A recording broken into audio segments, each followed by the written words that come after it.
আমাদের এই বাংলাদেশে একটা কনফিউজড জেলা আছে। আসানি জেডি কোন জেলা? এই জেলার নাম তো আমরা জানি না, চাই না কেন কোন চাই? ওই জেলার নাম লক্ষ্মীপুর। ও মা কিন্তু এখন লক্ষ্মীপুরে বুঝে আবার কোন কনফিউজ জেলা হয়েছে, এত জানি না কোনোদিন কি সে জেলা। হাতেরা থাকে লক্ষ্মীপুরে। হ্যাঁ মামা, তো লক্ষ্মীপুরের মানুষ লক্ষ্মীপুরে থাকবে নাকি? আনা নানা বাড়িতে থাকবে, নানা জামাকে বাড়িতে থাকবে, মানে কম চাই।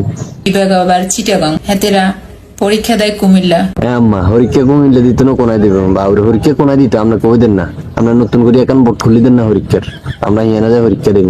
হাতে করে মানুষ বলে নোয়া খাইলা। তো নোয়াখালী গুলি কিসে? আঙ্গবাড়ি নোয়াখালী রয়্যাল ডিস্ট্রিক্ট, এটা ব্যাগে নোয়াখালীর ভাষা, নোয়াখালী সব জায়গায় উন্নত, সব জায়গায় জনপ্রিয়তা আছে। আপনি এগুলো চিন্তা করিয়েন না, আপনি আপনার ভাষা আপনার জেলালে চিন্তা করেন। দেশের সব থেকে কনফিউজড জেলা হচ্ছে ফেনীবাসী। ইগো জেডি আপনি কি হাগলো গেছেন? একবার কোন নোয়াখালী, একবার কোন ফেনী, একবার কোন লক্ষ্মীপুরে, আপনি কি ভাবনা টাবনা নিন লাগবে আপনারে? আপনি তো মনে হয় হাগলো গেছেন, আপনার ভাবনা নেন ইমিডিয়েটলি জরুরি, নাহলে কিন্তু আপনার সংসার নষ্ট হয়ে যাবে পরে। হাতাগো বিভাগ চিটাগাং। রে আঙ্গু বিভাগ সিটার হোক বা কুমিল্লা হোক বা নোয়াখালী হোক, যার নাম সুরাস্তা হোক, তোর তো এটা কিন্তু জানার দরকার নেই, তোর তো মনে ভাবনা নিতে হবে, তোর মাথা হাগলো গেছে সাঁতারের বাচ্চা। হাতারা পরীক্ষা দেয় কুমিল্লা। তা আমরা পরীক্ষা কোনে দিতাম, তোকে বাদ নিয়ে দিতাম না, তোকে নানা বাদ দিতাম, তুই কই দিস? আঙ্গু পরীক্ষা কুমিল্লা